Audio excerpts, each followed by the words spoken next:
official. Welcome to the Upside Podcast, where we help you get unstuck in your life and your business by elevating your thinking and provoking meaningful change from the inside out. And I am live today for my first ever live episode. I said my two worlds are clashing. So my podcast world and my Dallas Preston Road family here for our team meeting, our Uglies Christmas sweater. I had to stay on brand though, because Colette was here in the house, so I couldn't go that ugly. I had to stay on brand. She would have been very disappointed if I wasn't on brand. And you're pink. And I'm pink. So, all right. Well, thank you all for being with me today. And we're gonna have a podcast about podcasts, about podcasters podcasting and how to create a great podcast. We're gonna figure out how many times we can say the word podcast. All right. So, why don't we quickly just introduce yourself, who you are, how long you've been doing your podcast, the name of it, and then we'll get into some great conversations. Michelle, we'll start with you. Hello. I am Michelle Ozymy. I am half of Winning Women's Wednesday, which I co-host every other Wednesday with Ashley Gentry. And we've been doing this for, probably a year and a half now. Yeah. Yep. Rick got us going, and we just won't go home. There you go. I love it. All right, Wes. Wesley Abercrombie, host of the Abercrombie and Flipped Real Estate Podcast. I've been doing this it'll be a year in April. And I'm Ashton Hines, and this is my co-host, Tavis Westbrook. We're the Real Estate Heavyweights. We've been on the air since September 2023, 128 episodes. Still going strong. Okay, which is so amazing because I heard Ryan Leak was doing I saw him on a reel, and he said the average person who starts a podcast, you want to know how many episodes the average person who starts a podcast records? Yes, three episodes. And then the next drop off is another 20 episodes. And so all of these guys up here have been doing this now for the long haul, which is super, super impressive. Ashton and Tavis, we're going to start with you on this one. Why did you decide to start with this? What was the point of this? How did this come about? How did y'all pair up together? Just give us a little bit of the origin story of Real Estate Heavyweights. I'll start. I won't steal the mic the whole time from Tavis. But so I approached Tavis. I was a newer investor at the time, and I had flipped a few. I was interested in flipping some more. I was a newer agent. Tavis has been in the business 20 years. He's flipped over 200 homes. He has commercial. He's got residential. So it started out where I approached him just to do. I love talk radio. I love podcasts. I've always wanted to do that. So I asked him. I expected him to say no. He said yes. And we started going. And it started sort of this mentor-mentee thing, and it's worked out. So Why did you say yes, Tavis? I'd been approached with it before. I just didn't, for me, all the back end and putting it together and doing the production it wasn't appetizing to me. So you were willing to take that on, and I was like, hey, I'll show up and talk. So that's kind of what Tavis happened. will always show up and talk, just so you know. Yes, that's awesome. Okay, Wes, what about you? Yeah, I think I have a different perspective maybe than the rest of the panel here. I knew when I got into real estate I had to gain mind share. I mean, you guys know that. For me, I was always thinking about how could I create content consistently, because we all know our goal is to grow our database, and our largest database is often the Facebook page that we've had for however many years. And so it's hard to produce content in isolation. And so I thought, okay, if I can interview professionals in the industry, whether it's real estate, lending, whatever that is, that one episode could create me 10 to 20 different clips that I could post every single day, or one a day. And so that was the original goal. And I think through the podcast, I've been able to gain mind share through my social media pages. And now it's really expanded to referral partners. So now I'm interviewing agents in different states and building relationships. And the intro to that relationship is through the podcast episode. And so I think for everybody here, you might not be a podcaster or even have the goal. I don't necessarily have the goal to make the podcast huge. I'm doing it for different reasons. And I recommend everybody at least entertain the idea of having conversations with people and recording it and posting it, because you all bring value in different ways. Well, and I love the idea of the interview because so my format is sometimes I interview and sometimes I'm just talking head monologue. But the benefit of the interview is, number one, you don't have to bring all the content, is you bring in other people that have great content. And then also you're setting yourself up though still as an expert in that space, right? Plus, when you post, you get all of their sphere and their followers. And so you really double your reach when you have somebody on that's a well-respected guest. But I just want to say quickly, you are a dual career agent. You work a full-time job. Y'all give it up for him. He just had his second little baby. So he's here on total sleep deprivation. So that was a way, though, for you to create content around your own schedule, right? So how did you batch your content, and how do you do your schedule on that? I mean, you have to be efficient in dual career. So I'm a vice president for a sports marketing company. It takes a lot of time in that job. So that was another reason I decided, okay, I can get a month's worth of clips in one episode.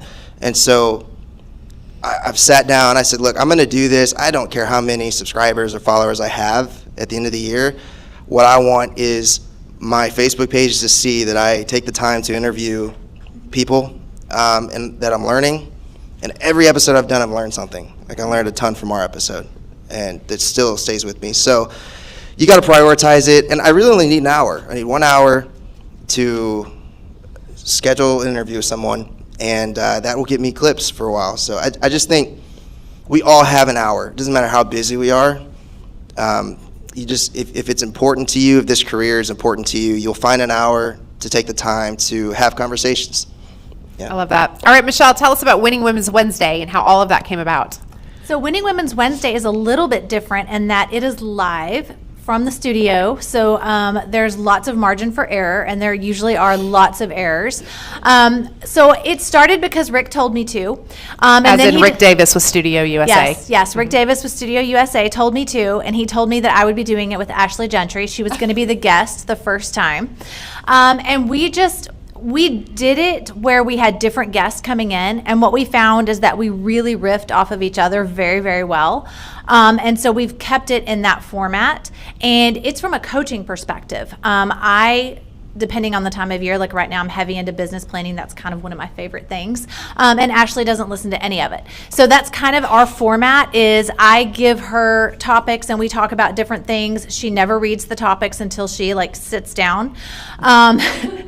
And it just works for us. So it is live, and I think it's been a fun experience for sure. Okay, so how did you get over, because I would imagine there's a lot of people sitting in this room or listening that would say, it makes me so nervous that it won't be perfect, that it's not going to be scripted, that I'm not going to say the right thing, that I might say something stupid, that people are going to think I'm ridiculous.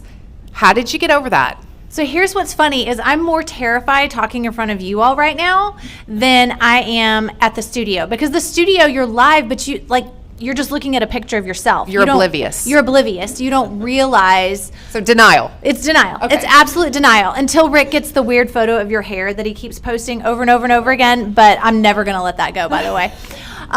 But yeah, when you've got the camera in front of you, you don't really recognize it. So we've had some great, great episodes. And here's the thing. It's never perfect. It's never gonna be perfect no matter what you do, no matter how many times you practice. A dog's gonna bark in the background if you do it at home.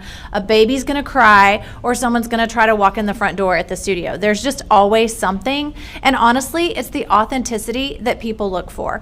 Think about what you do and what you watch in your own life. The perfectly polished stuff, you don't enjoy that. You don't give it the same credit as when you see someone make a mistake, or just not necessarily a mistake, but just that authenticity that's about real life. I love that. Tavis and Ashton, how about you guys? Was that a roadblock that you had to overcome, just putting yourself out there and feeling comfortable in front of the camera and talking in front of the world?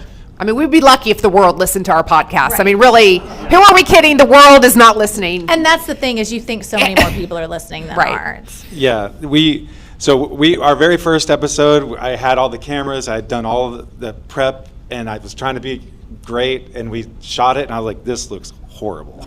And so we changed our approach pretty quickly, and we went sort of like shoulders up, and I focus more on the audio. I'm sort of an audiophile, and I really focus on that. And the video I need to do more with, but I got over it real quick just by going through basically editing, knowing it's not going to be perfect. But I edit the sound, and so if we needed to cut out some ums and you-knows and ahs, I do that. And so I can control that a little bit more than live. So there are different ways you can do it. And then we interview people. We also do our weekly thing. So we've changed it as we went, as we've gone along, just because some things are just more comfortable and you enjoy it more, and it vibes with you a little bit more. So I don't know. We've never barely been nervous on mic. We've said from the beginning, it's basically the conversations we were having on speakerphone, and we just put it out. But I don't know. You may have a different. Yeah, no, I think, and for me, I'd been doing social media stuff for a long time, so Facebook Live and things like that, and just getting used to, I think one of the first things of hearing your recording or hearing your voice recorded, the first time you hear it back, you're like, that's not me. So once you do it enough, then you realize, like, no, that's me, right? So I think that early on, that was the weirdest thing, but with the podcast, it was just kind of another layer of that. In fact, Ashton's really good about editing and very technical and getting into it. So we were talking just in general about putting shorts out there, right, and content and video and stuff. And I'm like, dude, just do a Facebook Live or something, And he's like, wait, what? No, he's like, I don't want to do that, and he would use CapCut and everything to go edit it. But once you did it, you were like, oh, okay, that was cool, So, yeah, not too much with that. I think it's just been more of like, I know I'm a talker and long-winded, so it's like, how do I, shut up and let these kind of progress on? So I think that was the hard part of just kind of getting used to that. So how, and you can each answer this, how do you come up with your content? Because you guys are 120-something episodes in. Your episodes are longer. I mean, it's a lot of content that you're coming up with. Wes, I know you're doing primarily interviews. Michelle, you're doing, conversations, if you will. So how do you come up with your content? What does that process look like? How much prep time are you putting into, who's going to say what or what the flow of the episode is going to be, so that you stay on task, so that it's exciting, it's good content? For us, we've settled into basically when we're doing our weekly podcast, there's 3 segments. We do our intro where we basically talk about our business. And so that's new every week. What's happening? We talk about closings, and we talk about picking up a new house. And so that's a 15-minute, most of our episodes go 45 minutes to an hour. So the first part's just us talking about what's going on in your business. And so that's easy. And then the second part, once a month we do a market update, and then every episode we do news. So I go through local real estate news, Texas real estate news, and national, and we'll talk about 3, 4, 5 hot topics of the day. So that's always fresh.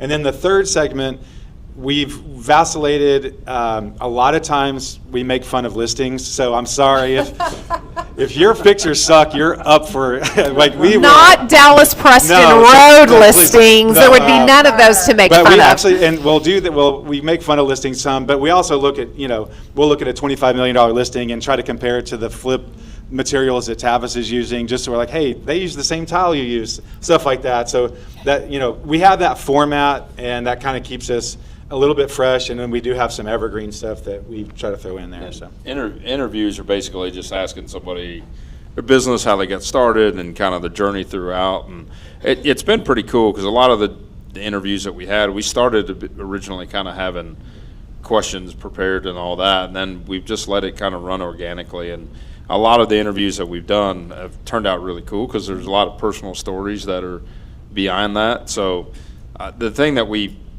you're probably going to ask this in a minute, but the things that we haven't done that well is cutting them up and doing a bunch of shorts with some of these really impactful interviews that we've done over the years. And but there's a lot of really good interviews that have just kind of organically grown into something that you're like, wow, I didn't know that about you, or I didn't know that existed, or whatever it may be. Well, and the beauty is that those interviews really don't date. I mean, typically speaking, that you can pull that back out, you can recycle that content. I mean, I know all of you have listened to every episode of The Upside, and you have it mostly memorized. But again, you could literally just repeat and rehash so much of the same content and recycle and reuse. So much of that, besides market information, is very evergreen.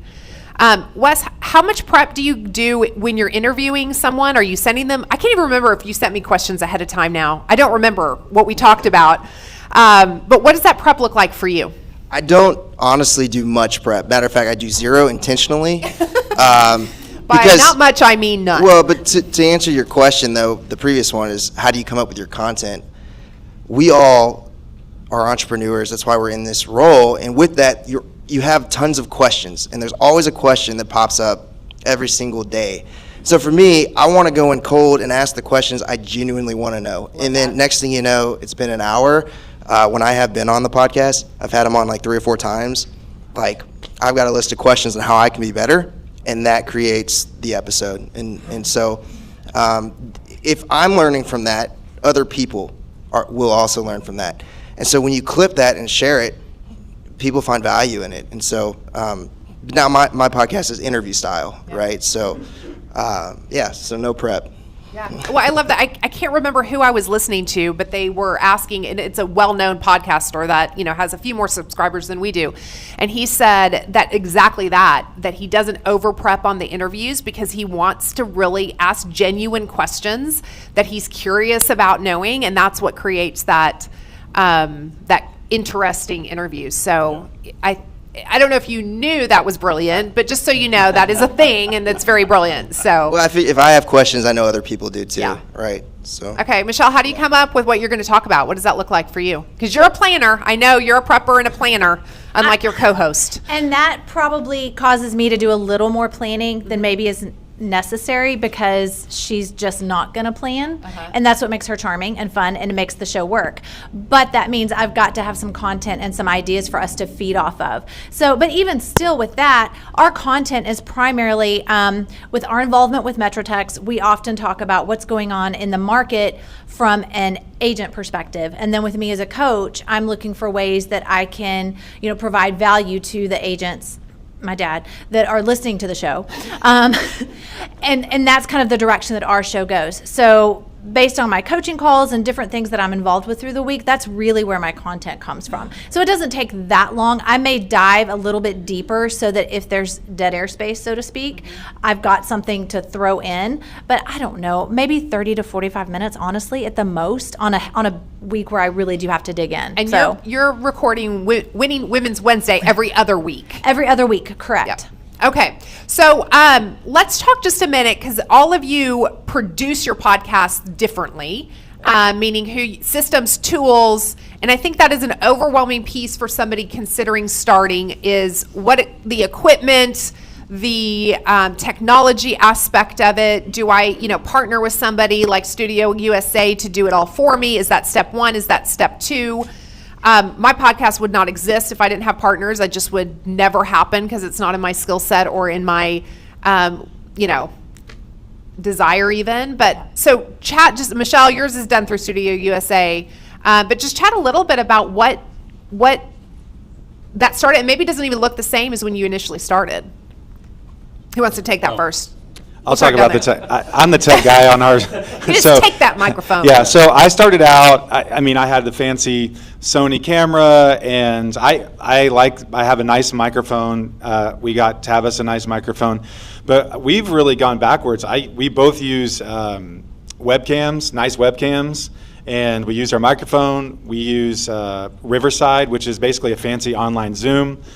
So it's really nice. We send a link to our guests. They log in from their computer. Riverside actually has great, they call it Magic Audio now. So if you're not a sound person, you can put their audio through the Magic Audio, and it actually comes out pretty good. We've had a few guests only use their MacBook speakers, and it sounds pretty good. And so the technology, especially with AI, it's becoming easier and easier.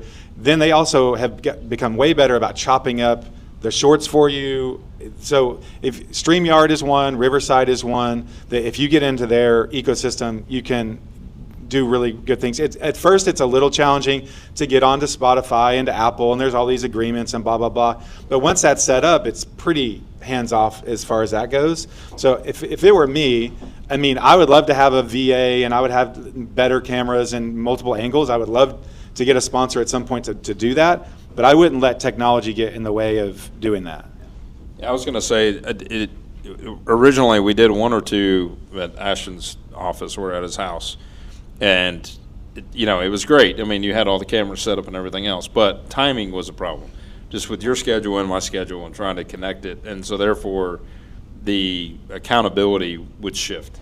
And so when we allowed this Riverside to be like, hey, all right, we're going to do it Wednesday mornings, and this is the time, this is the range, and we just show up and get in front of your computer and, and do it that way, then it became a very easy thing to hold us accountable to and do it.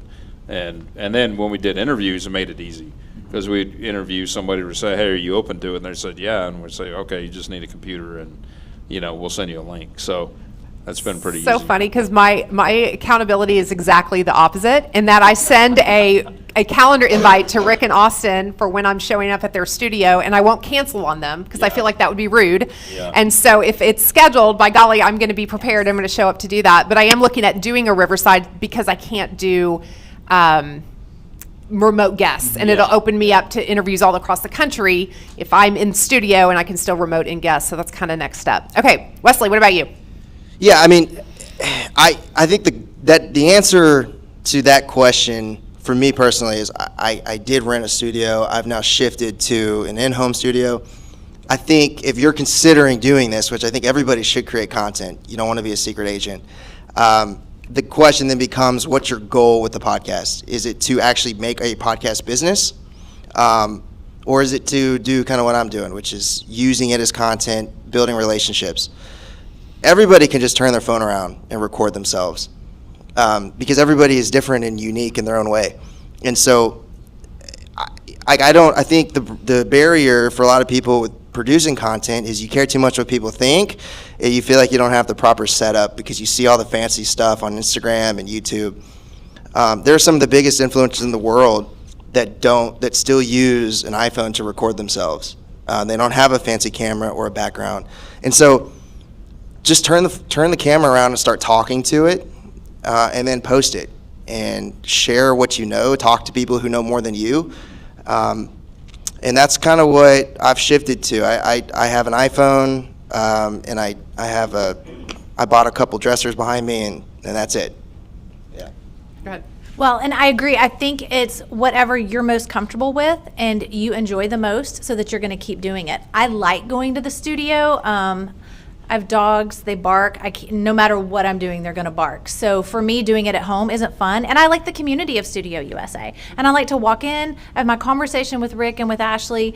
I walk out and they do whatever it is they do, and they make it beautiful. So it's just whatever you're comfortable with, however you're going to show up the best. I like that. And I would just double down on what Wes said, in that everybody needs to create content. Doesn't mean everybody needs to be a podcaster, but we all need to be creating content that can be found online, that's educating the consumer, that's answering the pressing questions that consumers ask.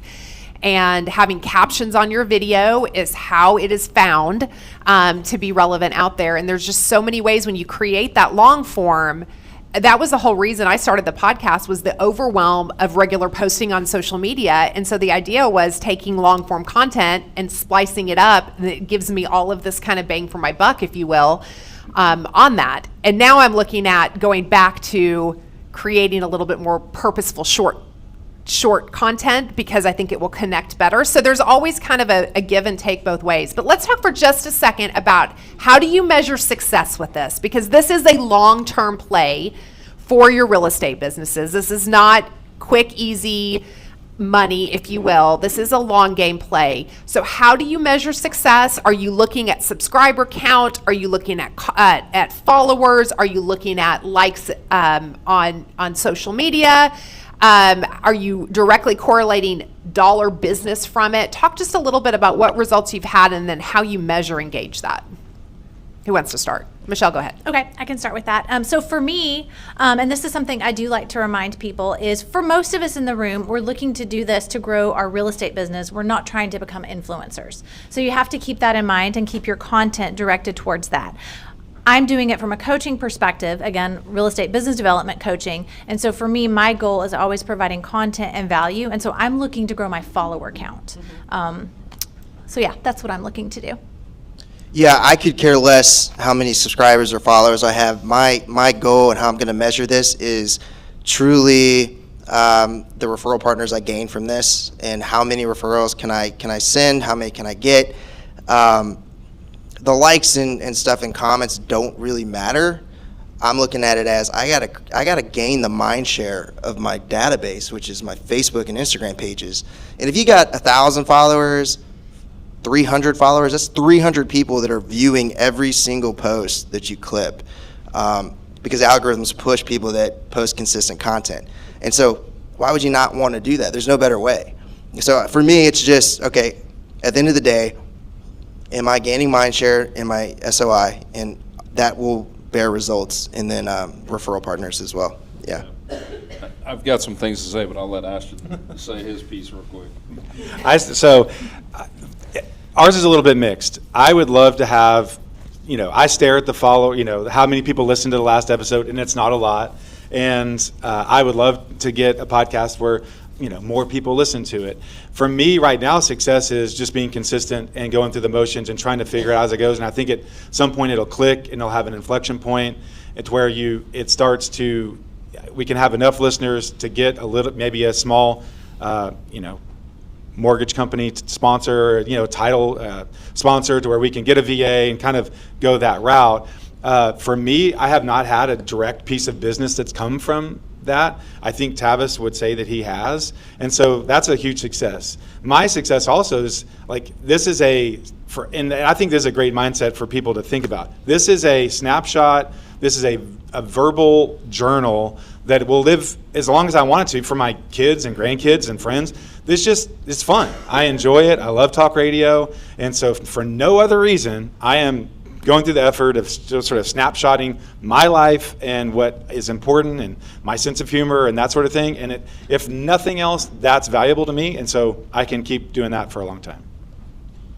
Yeah, good word. I think you originally, when we started this, your concept was, I want to build this like a radio show. Some of the editing that you put in and some of the things that are on our podcast, as far as like the music and the background pieces that you mix into it, the transition from our conversations into news and things like that. The approach is very much like a radio show. So I think, for me, I come from a background of, obviously been in real estate now 20 plus years, but there's been for years I was teaching classes through Metro Techs and CCAR and here as well, at MCE. We did that for several years, 5 or 6 years plus. And so, after a while that kind of gets, stagnant, and you kind of just only have brand new people showing up instead of some old timers, or you got people showing up just for MCE. So I think part of it came out of it with me is a platform to push new education, to talk about our journey and what we're doing. But we also did a whole segment early on that I kind of broke down from our teaching classes days of flipping a house, and we kind of broke it into several segments. And then over the years, we've done, or over the episodes, just recently we did like personal breakdown on who's Ashton Hines and who's Tavis Westbrook. So I think like what you're saying, it's kind of this journal that's out there and putting it out there vulnerable. And I think the cool thing for me is we hear it after the fact. Like I'll be in conversation with an agent or somebody and they said, hey, I love your podcast. We listen to it all the time. We had no idea that they were listening. But it's great to hear that, an agent's listening to it and they can relate. That's some of the biggest gratification, I think, is hearing an agent say, this is great. I'm hearing what you went through last week, or I heard this deal that Ashton went through, and oh my God, it's not just me. This is going on in the market. So I think that's been gratifying to us. I don't know where we really want to grow it. Like that's something we've talked about before. So I don't know. Something we committed to, and we just keep doing it. Well, I couldn't agree more just on what you both said about you have to fall in love with the process. And I think that's probably true of really anything that we want to do great in life or in business. You have to fall in love with the process because the results don't happen overnight. And I think for something like this, it's not about going viral and just seeing follower counts, go crazy. It is about the consistency and the commitment that you make to say, I was thinking about this, I hit 42 episodes this year and I'm done for the year. So no more upside. I'm sorry, until January.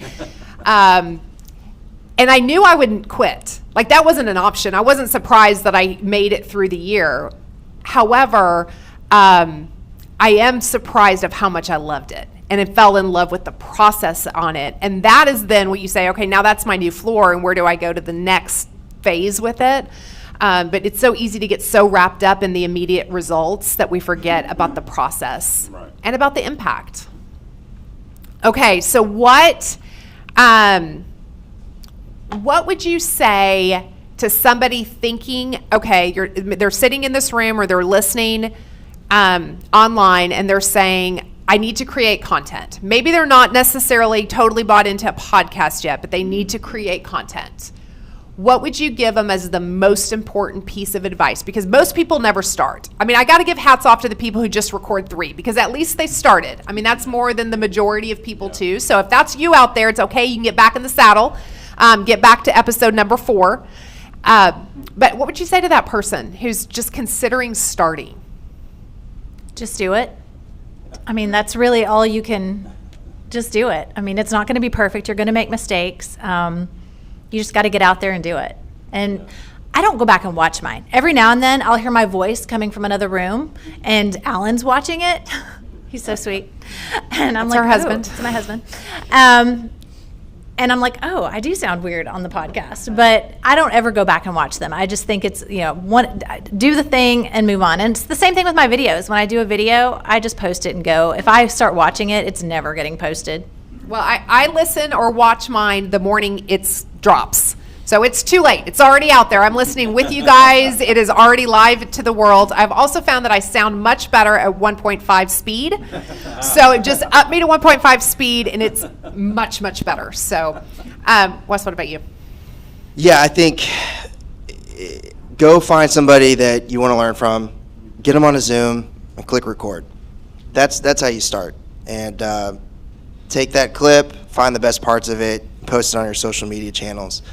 I hate recording myself. I don't enjoy it, but I do enjoy listening to other people and learning from them. So that's an easy way to get started if you feel intimidated by it. You don't have to brand it as a podcast. Just start filming stuff and posting it. And you'll be surprised that you do that consistently for 3-4 months, you become an expert. You really will in certain categories, and people will view you as an expert, because no one else is out there doing it, but you are. Yeah, I think, like she said, just do it. I mean, just, start with one. Make a goal to do one, and whatever it may be, whether you're, the easiest thing to do is like go preview a house, for your client, or walk into a new build right now or something like that and talk about an incentive, talk about something of value specific to, whatever you're looking at, but I've told that to many agents in the past, like, go walk in a vacant spec home at a builder and just talk about the incentives right now and do some quick film on it. And you can do a Facebook Live. The only thing with that is the algorithm doesn't stay with it very long. So if you do a quick video on your phone and you get, Ashton's taught me to get a little bit more advanced and download CapCut. And CapCut's great, and now that I know how to do it, in the beginning I was like, I'm very confused what I'm doing, and now I added this and I added that, and I don't want that. And I used to send it to him, go, hey, can you fix this? But I think just things like that, just anything of value, or post it on your media, and then also just normal stuff, like you can get reflection on right now it's holiday shopping, or whatever it is that's personal too. Doesn't have to always be business. I think most of my stuff is filled with a lot of business and flipping houses, but we try to do some personal stuff on there too. I would say the big thing is, one, just to do it. I would also think this is probably, I remember I'm not that special, and you get really, I tell this to my 16-year-old daughter. It's like, she's worried about what she's going to wear. I'm like, no one cares. And try to think of the last time what someone wore 3 weeks ago, like you can't remember it. So if you put content out there and it absolutely sucks, it most likely the algorithm is not going to show it. 3 or 4 people will see it, and it's not going to ruin your life. And you'll get better at it, and you'll do it again. And so I would say, don't be afraid to fail, because if it's that bad, they're not going to push it, and no one's going to see it. And so just keep trying and keep doing it, and try to find something that's fun for you. And I want to go back. I did get one piece of business off of social media. And it wasn't because of a piece of content I did. It was a friend of mine who's also in the business, knows how hard it is to just grind and do stuff. And he let me sell his house. He hired me to sell his house because he appreciated the effort and the grind. And he saw a lot of other people just really passively trying to be a real estate agent. And he knew how hard I was working at that portion of my business, and he basically said, I want to hire you because you're really working. So it wasn't that I taught him something revolutionary or he loved my style. He saw what I was doing as a person, as a friend, and he wanted me to reward me for that. I think people love the growth story. They like seeing you start a little messy. They like watching you get better over time because that's inspirational. Everybody can connect and relate to that. And then I think there is just that piece too when somebody, I think all of us sitting up here would never make fun of anybody's podcast because we understand what it takes to put yourself out there. It's the other people maybe not doing it that would maybe be like, oh, who do they think they are? The people that are doing it never look down on the starters because they go, yeah, I was there. I know exactly how they feel. I know exactly how hard that is. I understand what it takes to get there. So be sure you're listening to the right voices and look at the people that are doing what you want to do. And I promise you, they're gonna congratulate you. They're gonna cheer you on. They're gonna be impressed by you. They're gonna be proud of you. And at the end of the day, though, it's really about making an impact. It's about creating that content. It's really not about what anyone else thinks. I would love to get some questions. Does anybody have a question out here for any of our amazing podcasters?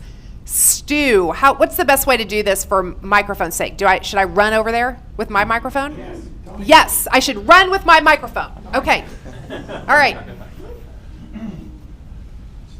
That's any of you. You can hold it. We hear a lot about You don't talk too long. AI now, and one trick that they all say is to make sure you've got your transcript on and everything.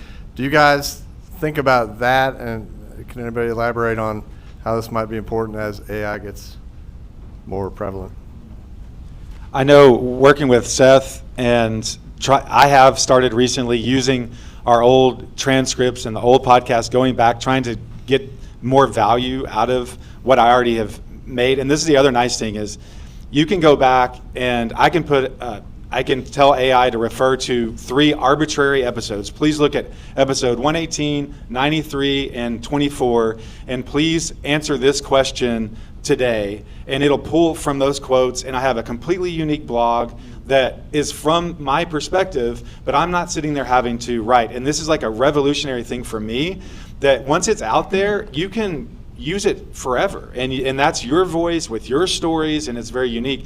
So I have started using it there, but I know in the future it'll be even easier and easier, and I wouldn't have that ability if that content wasn't there in the first place. Well, the beautiful thing too about long form is you can pull your transcripts. And so then you're able to upload your transcript into your AI, so it is your own thoughts, your own words, your own voice, and then that's creating whatever else it's creating out of there from it. So you're starting with a little bit more human connection and personal touch than if you were just telling it a prompt or a framework. What other questions? Yeah. So for your podcast, which platform do you prefer? Means Facebook, YouTube, TikTok, or Insta? Which platform works for you better? For us, we actually rely mostly on audio, so Spotify, Apple. We really need to do more with YouTube. I will fully admit we are bad at that, and but we do need to be. If I could start over and go all in on one, it would be YouTube because it is searchable. It's owned by Google. Those things really, really matter. And it's not that Spotify and Apple don't matter, but it's very hard to search podcast on there. So if it were me, I would go in on YouTube. Can I do an informal poll? Because this is so fascinating to me. Because I'm on Apple, Spotify, and YouTube, and I can't quite figure out really like where people are listening. So okay, if you listen to anybody's podcast, doesn't have to be one of ours. Do you raise your hand if you listen on Apple? If you're an Apple podcast person. Okay, hands down. What about Spotify? That's so surprising to me. Spotify's not even on my radar. Okay, and then Same. YouTube. If you're a YouTuber, it's literally thirds. Yeah. That's so Interesting. crazy to me. Yeah, I would have sworn it would be Apple. Like it just I'm seems an the Apple easiest. listener. I don't ever Same. consume really on YouTube. Yeah. I consume on Apple. So I don't want to watch. I just want to listen. Yeah. But I think it's because I'm typically in my car. Right. So All right, any other questions for anybody on this panel? Yes. So I already have some content ready to go, but I read last week that it costs $1,500 to start a podcast. True? False. False. I mean, it Just depends on how scary you do things it. out there to scare Yeah, it just you depends off. on how you do it. I mean, like he said, if you're just going to use your iPhone and put your content out there. So it doesn't, you can go, it's just like anything. You can go lower end or you can go super high end. It just depends on how you want to do it. I think it's like Sold. what would the goal be? What would the goal be for you? Like, That's a good question. What would you want to do with the podcast? Like, why would you do it? So, well, I have a partner and we're doing interviews, and it is basically hearing eulogies before people are passed. And so it is very much, we have this content, great content with people that we've interviewed, older people that have memories of picking cotton, like holy Moses, things that I could never imagine that I don't want to go away. I don't want to lose content that's not been created because someone's passed, or lose a story because someone's passed. So we have built content around that. I just have been scared off time after time again, and reading and things that keep popping up that you are entering into something that's going to end up costing you money, and you probably will fail. Is kind of scary. So, but that it's built around that. It's more interview style. Yeah, I think it's just if the goal is to create a podcast and you want that podcast to gain exposure and all that, it might cost a little bit. But I think, again, it's what's the goal of it? Is it just to share the content? It's to share. Then, I mean, you don't need to spend anything. No. I love this. Yeah. I love this. Yeah, so for me, I would say there's a great YouTube channel called Think Media. They've put out tons and tons of reviews on different ways and different price levels to do podcasts. So if you want to consume some stuff, Think Media does a really good job, and they're all different price points. But I would say you can go anything from using the mic on your computer with that camera to AirPods to, I use a really nice podcast mic. But even that's $400. Right. You can find a used one for $250 or something like that, and so you can put it together. There's the mobile recorders. I can't Zoom maybe, but you can do that with a Shure mic that is $50, $100. So you could put together a mobile podcast for probably for under $400 if you really wanted to, and that would sound really, really good. Mm-hmm. And you can spend as much as you want, like these cameras and really great mics and all that. You can do whatever you want to make it look nice, but I wouldn't let the technology get out there and get those stories. Right. I was in home health, and the reason I got my equipment to begin with is I had a patient I want to hear a story. Yes. That pushed me to go buy some mics and do that first thing to figure out. And if I had watched another weekend of he ended up passing away after I interviewed him, thank you, but I mean, I would have missed that, and it would have defeated the purpose. And so, it was really important just to get out there and do that, and I would use that as an impetus to just kind of go out and figure it out. Yeah. Thank you so much. I appreciate that. Love it. Sean Cannell, is it Cannell? Connell? YouTube Secrets. So he's a big YouTube guy. It's not specifically a book on podcasting, but it is about the ins and outs of YouTube. So if you're diving into the YouTube world, that's a book that I read this year. It's not long. I would definitely recommend that. That'll give you some good ideas on the YouTube algorithms of how to really succeed on there, how you can eventually monetize it if you choose to go down that road. But I think probably most of us in here, it's not about monetizing the podcast per se. It's about the marketing and the exposure for your bread and butter business, right, which is real estate. So, but that is a book that I would recommend, along with Endless Customers by Marcus Sheridan. That book is all about the kind of videos you need to be creating for consumers to trust you and also for AI to trust you. And so if you're considering, okay, how do I come up with the content, that is a great book to dive into so that you're doing really, especially if you're doing more talking head monologue type content in particular, but also how you're titling things, that kind of thing. You can get really, really strategic with it. But again, just start. Those are good learning platforms to start kind of just exposing yourself to more of the behind the scenes. All right, well, y'all give a huge round of applause. All right. So what they love applause, but what they would really love is subscribes. Yes, please. Yes, please. So one of the ways that we can help each other is by supporting each other's efforts in these things, all right? So all of the QR codes are here that you can go on and subscribe either to their YouTube channel or follow Michelle on Instagram. But please, if you got value out of today, please go and subscribe. And then I'm going to ask you to go one step further, and I'm going to ask you to go just hit like on every video. Just go like every video down there. You don't even have to watch them all. I mean, watch some of them because they're super valuable and you're going to get value. But if you will just go do that, that is going to be a huge blessing to these people. You have no idea, a like, a comment, a share, any of that is like a gift to a podcaster. So give them some love on the soch. And guys, thank y'all so much. Thanks for having me. All right, and that concludes another episode of the Upside Podcast, where you invest in your personal growth every single day. It'll yield you great returns. And that's a wrap. All right.